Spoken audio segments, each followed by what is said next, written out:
बिस्मिल्लाहिर्रहमानिर्रहीम। अस्सलाम वालेकुम दोस्तों, ज़ैन टीवी में एक बार फिर खुशामदीद। शाम की तबाही का आजमाया हुआ कामयाब स्क्रिप्ट अब कज़ाकिस्तान की तबाही के लिए इस्तेमाल किया जाना है। दोस्तों, मज़ीद मालूमात जानने से पहले ज़ैन टीवी को सब्सक्राइब करें और साथ में बने हुए घंटी के निशान पर भी क्लिक कर दें।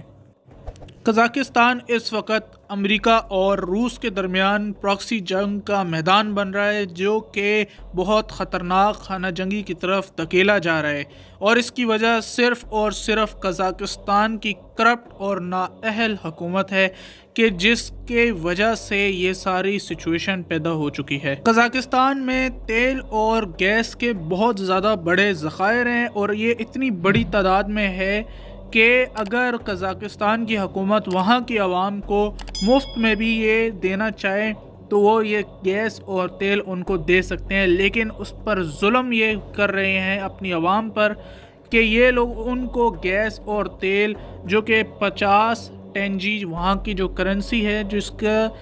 पाकिस्तानी रुपए से भी कदर कम है, उस 50 टेंजी के LPG को, जहाँ पर उनकी गाड़ियाँ LPG पे चलती हैं, तो वहाँ पर उन लोगों ने 50 टेंजी से पहले 80 टेंजी पर कीमत लेकर गए और उसके बाद 2-3 दिन के बाद ही फिर फ़ौरन उन्होंने 120 टेंजी तक कीमत ले आई, जिसके बाद एहतजाज आवाम ने शुरू कर दिया। और एहतजाज में जो CIA के भेजे गए दहशतगर्द थे वो इस चीज़ का इंतज़ार कर रहे थे और पूरा प्री प्लान तरीके से एहतजाज को हाईजैक कर लिया गया और उसके बाद पूरे मुल्क को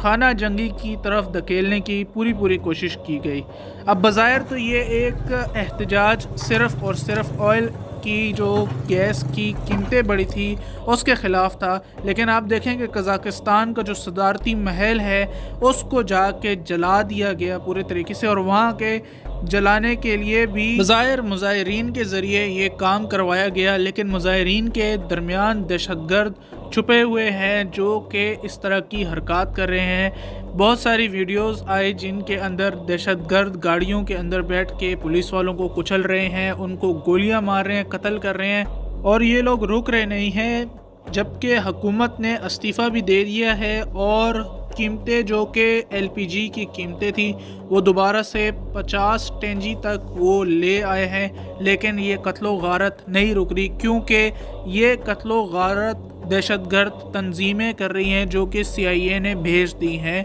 कज़ाकिस्तान के अंदर, बिल्कुल शाम की तरह की सूरत हाल क्रिएट करने के लिए इस मुल्क को दूसरा शाम बनाने की कोशिश की जा रही है। वहाँ के जो सदर हैं, सदर कासिम जुमार्त तोकायेव, उन्होंने ये ऑर्डर दे दिया है कि अब से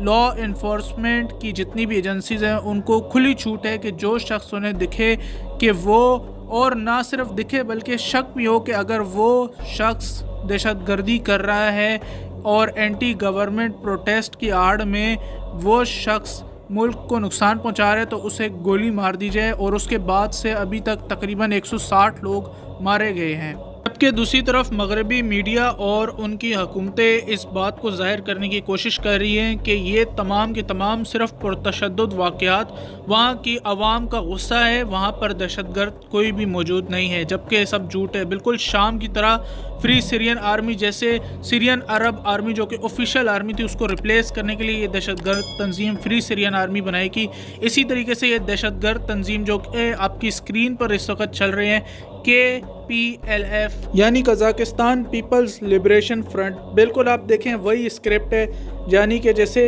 फ्री सीरियन आर्मी थी उसी तरह से। अब यहाँ पर इनका एक पॉलिटिशियन था जो कि गद्दारी के ज़ुमरे में आ चुका था और इसकी पार्टी को एक्सट्रीमिस्ट पार्टी कहकर कज़ाकिस्तान में बैन कर दिया गया। इसका नाम मुख्तार एब्लोफ था जो कि फ्रांस में अभी असाइलम लेके बैठा हुआ है। दूसरी तरफ दहशतगर्दों की जानिब से पुलिस वालों को ज़बह करके उनका सर काट दिए गए और ये मनाज़र लाइव TV पर दिखाए गए, जिनको कहा जा रहा है वेस्ट की जानिब से कि दहशतगर्द बिल्कुल नहीं है, सिर्फ ये मुश्ताइल मुज़ाहिरीन है। जबकि दूसरी जानिब ये लोग लोकल जो क्रिमिनल्स हैं, जो गैंगस्टर्स वगैरह हैं, उनको भी इस्तेमाल कर रहे हैं। और आप देखें जितने भी गद्दार होते हैं वो उनकी औकात कोई भी नहीं होती, चाहे वो कहीं पर भी रह लें। अब देखें वहाँ के जो नेशनल एसेट्स हैं बरतानिया में, उनको सीज़ करने की बात की जा रही है और इसी तरीके से पहले ये लोग मुल्क को तबाह करते हैं। जब उसकी किसी भी मुल्क की रियासत तबाह व बर्बाद हो जाती है, उसके बाद उनके एसेट्स को फ्रीज़ कर देते हैं। जब भी इन आलमी दहशत गर्दों ने कोई भी मुल्क तबाह करना होता है तो सबसे पहले वहाँ पर ये लोग जाते हैं और वहाँ पर ये लोग अपनी NGOs बहुत ज़्यादा बनाते हैं। जैसे कि इन लोगों ने पाकिस्तान में 2005 के ज़लज़ले के बाद ये लोग आए थे और इन्होंने बहुत सारी NGOs कायम की थी और ये लोग बहुत ज़्यादा पैसा बहाते हैं। बिल्कुल इसी तरीके से इन लोगों ने कज़ाकिस्तान में भी बहुत सारी तंजीमें बनाई और उस पर $100 मिलियन खर्च किए। फ्री प्रेस के नाम पर ये लोग आवाम की ब्रेन वॉशिंग करते हैं और जब इनको ज़रूरत होती है तो तब ये लोग बगावत के अंसर पैदा कर देते हैं। ये जो आपकी स्क्रीन पर वीडियो चल रही है, इसमें ये जो असला आप देख रहे हैं और ये सारी करेंसी इन दहशत गर्दों के पास से बरामद की गई है। अब आप देख लें कि किस तरीके से CIA इस मुल्क में बगावत करवा रही है। इस सारे मुल्क की जो बगावत हो रही है, इसमें आप देखें कि दहशत गर्दों को कैसे प्रॉक्सी जंग में इस्तेमाल किया जाता है और पाकिस्तान में भी बिल्कुल इसी तरीके से एहतजाज शुरू करवाए जाते हैं। और कुछ एहतजाज ऐसे होते हैं जो कि मांग बिल्कुल जायज़ होती है, लेकिन उन एहतजाज को हाईजैक कर लिया जाता है और इसकी ताज़ा मिसाल आपके सामने कज़ाकिस्तान की है। और इसी तरह के अटैम्प्ट्स CIA की जानिब से और इस्लाम दुश्मन, पाकिस्तान दुश्मन एजेंसीज़ की जानिब से हर थोड़े टाइम बाद पाकिस्तान के ख़िलाफ़ की जाती है। आप देखें कि एहतजाज पाकिस्तान में किए जा रहे होते हैं और बार बार खाना जंगी की सी सूरत हाल होते होते रह जाती है, क्योंकि आपकी एजेंसियाँ इंटरफेयर ना करें तो खाना जंगी हो सकती है। दूसरी तरफ आपने देखा कि किस तरीके से अरब स्प्रिंग के बाद एशियन स्प्रिंग को शुरू कर दिया गया है, यानी तख्ते उल्टे जाएंगे। और प्यूटन को इस बात का बहुत अच्छे से इदराक हो चुका था और इसीलिए उसने फ़ौरन से कैस्ट्रो तंजीम के जो ममालिक हैं उनसे रब्ता किया। कज़ाकिस्तान के सदर कासिम जोमार्त टोकायोव ने उनसे मदद मांगी और उन्होंने एक के बाद एक फ़ौजें कज़ाकिस्तान में उतारना शुरू कर दी हैं, जिनमें रूस, आर्मेनिया, बेलारूस और किर्गिस्तान की फ़ौजें हैं। कैस्ट्रो बिल्कुल नेटो की तरह की आप समझ लें कि तंजीम है, जिसको कहते हैं कलेक्टिव सिक्योरिटी ट्रीटी ऑर्गेनाइजेशन। ये बिल्कुल नेटो की तर्ज की ही ऑर्गेनाइजेशन है, जिसके अंदर बिल्कुल ऐसा ही मुआहदा है कि अगर किसी भी एक मेंबर मुल्क पर हमला किया जाता है तो सारे मुल्कों पर हमला तस्वर किया जाएगा। अब कहा तो ये गया है कि कैस्ट्रो को एक हफ्ते तक के लिए कज़ाकिस्तान में हालात को नॉर्मलाइज करने के लिए रखा जाएगा, लेकिन आप सब जानते हैं कि ये जितने भी ममालिक हैं जो कि रूस से टूट चुके हैं, रूस की बड़ी ख्वाहिश है कि इन तमाम ममालिक को दोबारा से जोड़ के रूस का ही हिस्सा बना दिया जाए। और न्यू रशिया, जिसके बारे में मैं पहले भी वीडियो बना चुका हूँ, आप देख सकते हैं। इनका पूरा का पूरा एजेंडा ये है कि इन ममालिक को दोबारा से रूस की फेडरेशन में शामिल कर दिया जाए। अगर तो इस दफ़ा इस हुकूमत के रहते हुए हालात संभल जाते हैं तो फिर थोड़े अरसे के लिए ये प्लान रूस का मुलतवी हो जाएगा। लेकिन अगर ये खाना जंगी बरकरार रहती है और ये जो सूरत हाल है ये आगे एस्केलेट करती है तो उसके बाद रूस की फ़ौजें काफ़ी लंबे अरसे तक यहाँ पर रह सकती हैं और ऐसा भी हो सकता है कि रूस इसको फिर अपना ही हिस्सा बना दे। आप देखें, रूस इस मामले पर इतना ज़्यादा सीरियस है कि वहाँ पर हर वक्त कज़ाकिस्तान की ही खबर चलती रहती है, बल्कि बाकी सारी दुनिया में कज़ाकिस्तान की थोड़ी बहुत हेडलाइन लग जाती है, थोड़ी बहुत खबर आ जाती है, लेकिन वहाँ पर इस मसले को बहुत ज़्यादा सीरियसली लिया जा रहा है और वहाँ पर हर वक्त उनको 24/7 इसकी कवरेज दी जा रही है कज़ाकिस्तान के मामले में। क्योंकि अगर कज़ाकिस्तान की जो इस वक्त की हुकूमत है, जिसका टिल्ट पूरा का पूरा रूस की जानिब हो चुका है, और अगर यह हुकूमत रूस के हाथ से निकल जाती है और वहाँ पर जो